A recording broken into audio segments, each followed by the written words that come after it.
Welcome back to Wondered Bliss, the podcast for the ill-inspired and malformed. No, I'm kidding.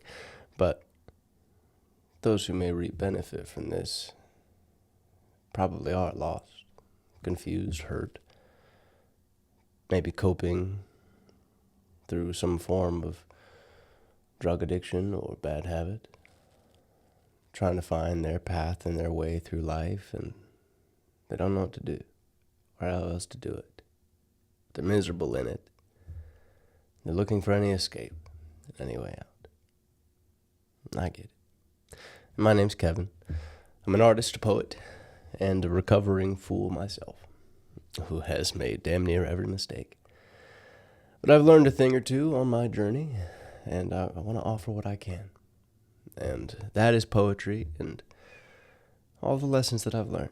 So I started this, and I'm going through my poetry books, page by page, talking about all of the problems and concerns that may still be bothering you, that sure as shit bothered me. But this next one here, we'll go ahead and get into it. It's a poem that on its own, I don't know how well it does, but in conjunction with the rest of the book, it makes a lot more sense. So you have to watch all my other episodes. Or buy the damn thing. But it is an important one, I think. It's titled Worth Fighting For. I think I've seen my seventh son. I haven't slept at all. I'd like to say this dream state's fun, but that tale would be too tall. I could just exaggerate and spin some words to sell it, but that story's not the truth. I'd have to lie in vain to tell it. And right now I'm strained enough from taming my tempered blood and softening my hardened heart, relearning what once was. You'd think this would be easier. And what exactly am I talking about here? I do think it's a little funny. I may have been exaggerating that first line. How I've seen my seventh son and I haven't slept at all. That wasn't exactly true. However, I don't tend to sleep well. I definitely didn't for a long time. I was a heavy smoker, and I trashed my lungs and my entire respiratory system. I'd be coughing my ass up. My mind would be often in a tizzy, in a whirlwind, thoughts unending, which is one of the reasons why I smoked so much and drank so heavily as I did. It would help me fall asleep. It would help me pass out. But it was wrecking my health and actually making it worse and harder to sleep and harder to dream, harder to do any of it. That went on for a long time. It's been improving with time as I've stopped smoking and changed a lot of my habits and lifestyle. But it has been a journey, to say the least. And no doubt some of you are out there suffering in many of the same ways. Likely in your own. I don't know if you've wrecked your lungs like I did, but struggling to sleep, struggling to find peace. That is something everybody knows. A little bit of insomnia, oh, no doubt you've had it. And it's not fun. It's not fun.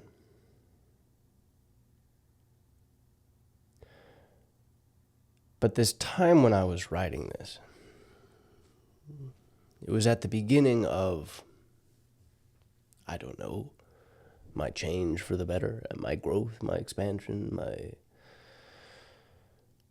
releasing of negative habits and mental frameworks, the beginning of it. Like I'm not still working. It's an endless journey. But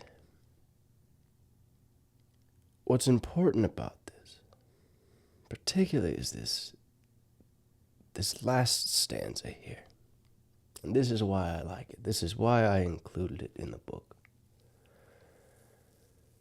How right now I'm strained enough from taming my tempered blood and softening my hardened heart, relearning what once was. You'd think this would be easier.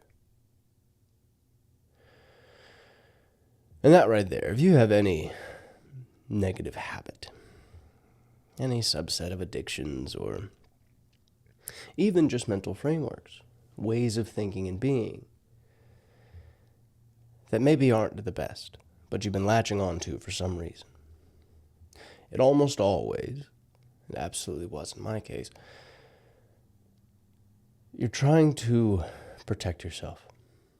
You're often trying to escape discomfort, whatever's been paining you. So you're looking for an escape, you're looking for an out, you're looking for a comfort. You're looking for a way to cope and manage. That is almost always the case. There are very few healthy, well-balanced, happy people who get themselves lost to things like this. Very few of them. I'm not saying it's impossible, but almost everybody. You started doing something like smoking or drinking or overeating or, I don't know, hardening your heart, becoming a hard ass, afraid to feel, afraid to love, afraid to do anything because it might open up the door to be hurt, to be injured, either physically, emotionally, or everything in between. There's something that led you there.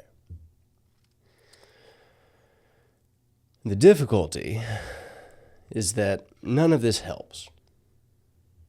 You start doing drugs, you start drinking, you start doing any of this escapism behavior. It doesn't help a damn thing. It offers momentary relief, but your problems that you're running from are still there. It doesn't heal it, it doesn't process it, it doesn't make any of it go away. And it sure as shit doesn't help you learn how to cope in a healthy, natural way. It doesn't help you process or manage these things. It just kind of shelves it and saves it for the next moment or another day, which then leads down the rabbit hole of abuse and overconsumption. So then, at the end of the day, like I was sitting there, unable to sleep, unable to breathe, now having to deal with the physical toll and with everything else that was bothering me in life.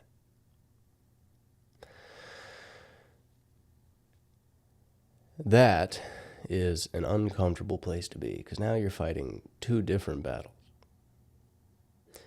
And it's why going down this rabbit hole is not worth it in the first place. It's not. It's absolutely not. And it's better to not do drugs. It's better to face your demons, to be willfully uncomfortable for a while until you figure out how to be comfortable. But that is much easier said than done. It is.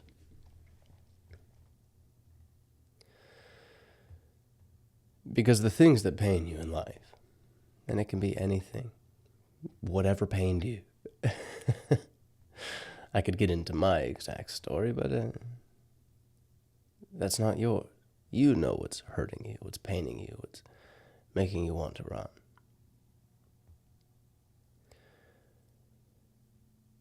But the more you do that, the more you run away, the more you harden yourself, you lose something. Maybe it's your childlike wonder. Maybe it's just your softness, your joy, your glee,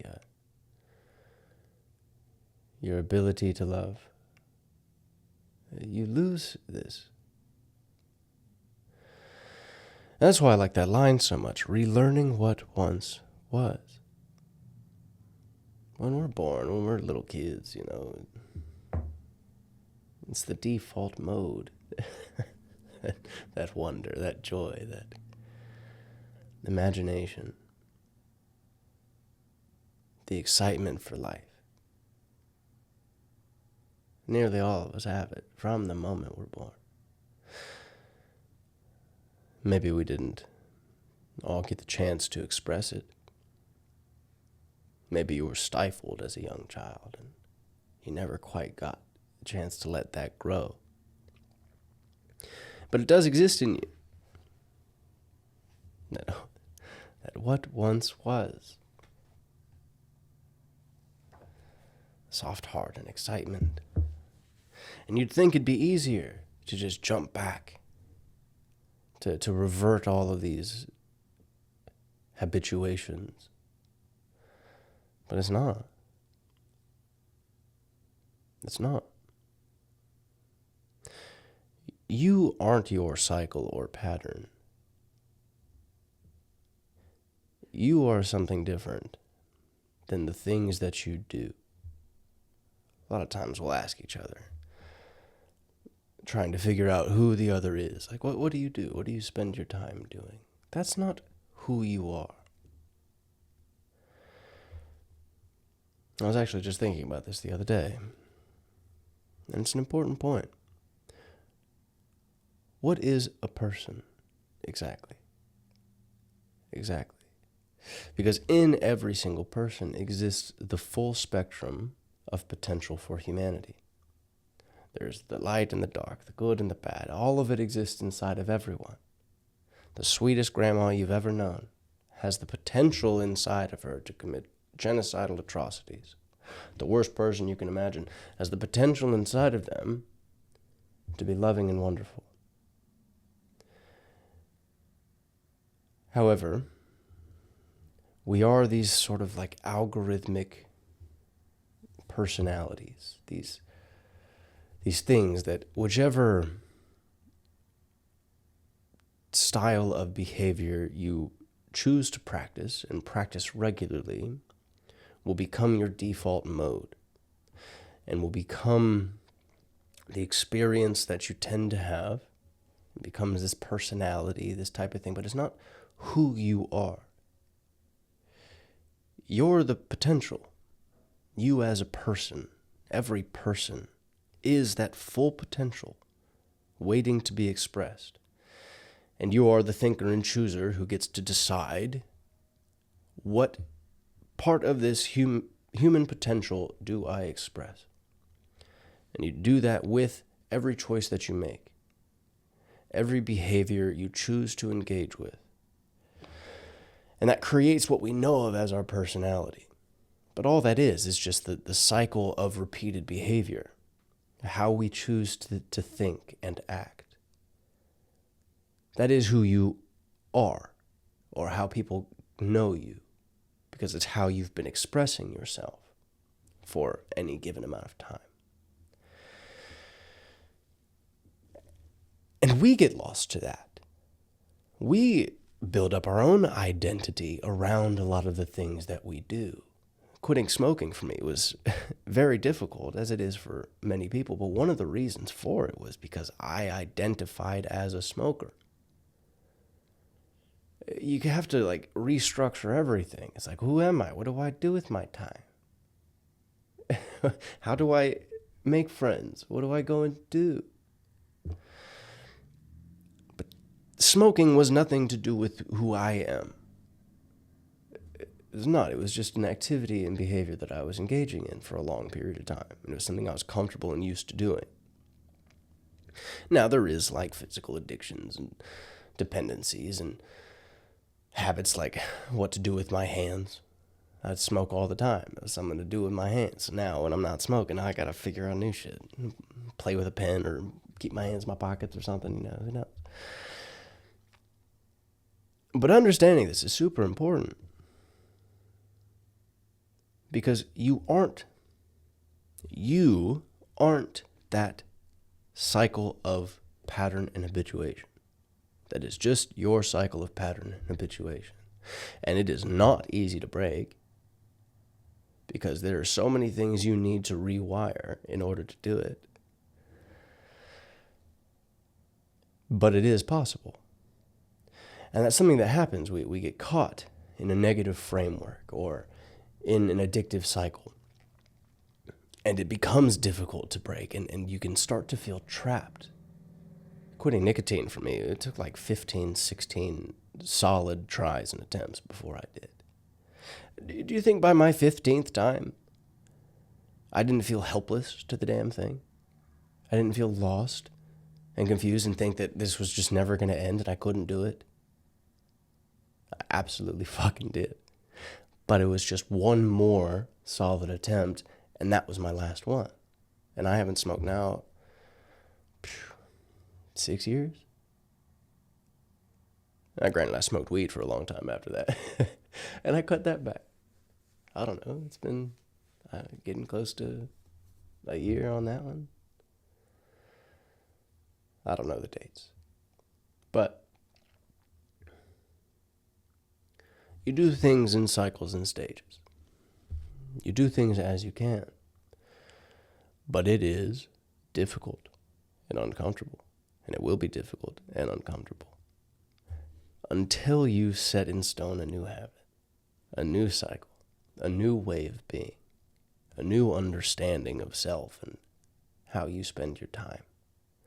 And then all of a sudden you are operating in this new cycle and framework. And then it's not so bad. But it's so important to know and understand if you are sitting there, especially in the new year, everyone's trying to make new resolutions, change their life for the better, find every way to improve. First and foremost, you have to believe that you can. You need to know that you're not hopeless and helpless. And that where you are standing today is only because of the pattern of repeated behavior. That is why you are where you are if you're hopeless and miserable. It's because you've been engaging in things that left you hopeless and miserable. So if you start engaging in new things, start replacing a lot of your bad behavior with positive behavior, it will sort itself out. It just does. But you have to be willing to go through it, willing to let go of what you've known, to go after a life that maybe you once did know and want to know again, or maybe never did know and want to go and experience. You have to be willing, and it is uncomfortable. But it is worth fighting for. It is worth going through the discomfort to find peace, joy, fulfillment, health, wellness, well-being on the other side. And like I was saying earlier, though, you will have to address the underlying root causes of why you're doing what you're doing. What has led you here? If you're severely overweight, why have I been overeating? Why have I been searching for comfort in this food? Because that was another thing. I had gained a lot of weight too. I'm down probably 60 pounds. What was I doing? I was searching for comfort in something, just an easy get, some pizza and burgers. And I was also high as fuck, so you get the munchies. Why are you there? Break it all the way down as far as it needs to go. Look at your life. How did your parents treat you? How did your friends treat you? How did you treat you? How did you look at yourself? Have you ever looked at yourself lovingly in the mirror? Ever? Or have you always been picking yourself apart? And if you have been picking yourself apart, why have you been picking yourself apart? Is it because others were picking you apart? Is it because you watched too many movies? You compared yourself too often to the idyllic perspective of what a person should be? Why? Figure it out. It's an uncomfortable thing. But a lot of times that question of worth is a huge one. Maybe your heart's been broken. Maybe you never were supported by your family. There's always a reason why you don't feel worthy. But none of it's true. You're a person here living just the same as anyone else. You are worth this life. You're worth the damn thing. You are. But if you don't see that, you're not going to face the storms. You're not going to engage in positive behavior, because why would you? That was one of my biggest excuses for the longest time. For one, I didn't think anything mattered in life. I thought all this was random happenstance and none of it mattered. So why engage in anything other than pleasure-seeking behavior? Why? I didn't think I was worth a damn, because I had no good examples of love and relationship and camaraderie.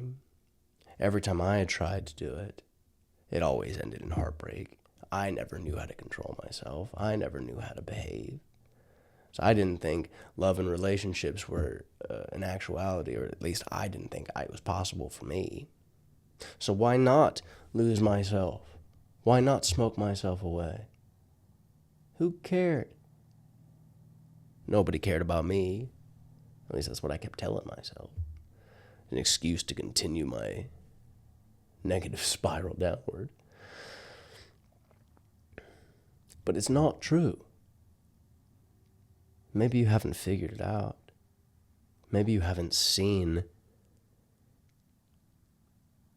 the proof and evidence yet. But if you're engaged in negative frameworks, negative ways of thinking and being, you're going to manifest that reality. You're going to make sure it's there.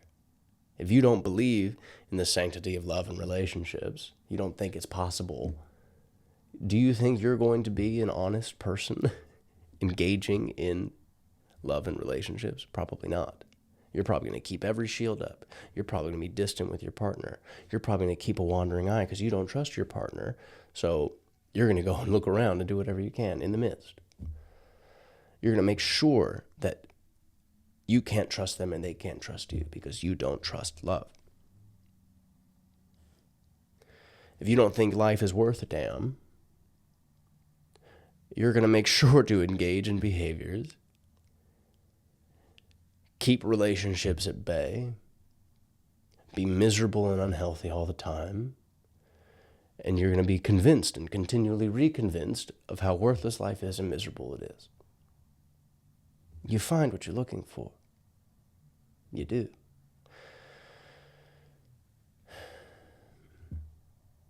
And it's sad because a lot of this, it is because we want to protect ourselves. We don't want to feel pain. But we'll end up caught in these negative frameworks that ensure that we feel more pain. It's not smart. It's not. But it's very common. Very common. I am far from the only person who's ever done this. I'm sure you are too. You're not alone. But life is worth a damn. You are too. But until you start acting as if it is, you'll never see it. And it was this thing, I don't know how exactly impactful it was in my life, because it's not something I do all the time, but it helped rework something in my brain. It really did. There's this lady, Mel Robbins. I'd come across a clip of hers. It was a practice that she does, and she encourages people to do. Because so often we berate ourselves and judge ourselves so harshly. When we look in the mirror, we often are picking ourselves apart. And instead of trying to just force a new way of thinking, because that's difficult to do, oh, I love myself, what she would do is just give yourself a high five. When you're looking in the mirror, high five yourself right there in the mirror. And it's funny, the brain, it naturally, every time you've high-fived anybody, it's associated with a positive event or some type of positive affirmation. I don't know exactly how to say it, but it's linked to positivity. It's linked to happy moments. That act. And if you start to do that, you just rewire something in your brain that you're having a positive moment with yourself. That this person that I'm staring back at while I'm high-fiving them is worth my praise and approval. And it's a little act. It's something silly. It doesn't sound like it'd be wildly impactful, but I think I'm sure it played a huge role in my life because I did it for a while. I still do it every now and then when I remember to do it. Because it's good. Praise yourself. Be excited that you're alive. Be excited that you're here. Be happy. You deserve this thing. I don't care who you are, what you've done, how you felt. You do deserve to be here. And like I've been saying, where you are is just the end result of your cycle of behavior. And you may be miserable right now. But if you change all of that behavior, if you face these demons, if you change how you think about yourself and about life, start reworking it for the positive, you will see all of the ways in which this is true for you too, that you are worth being here, that love is real, that life is a happy place. There is misery all throughout it, but there's also joy. It is something worth doing and worth treating with respect. But you have to live that life to see that result. So I don't know. Only you can save you. Only you can change your habits. But you can. And that's the beauty of it. So, I don't know. Let me know what you think in the comments section. Give me a follow. Check out my books, What Struggle Brings and The Melancholy Swells. They're on my website, wonderedbliss.com. But most of all, best of luck to you. And as you're facing these demons and living this life and battle through, just keep on fucking keeping on. Damn you. Keep on fucking going. And you'll make it. I love you. Peace.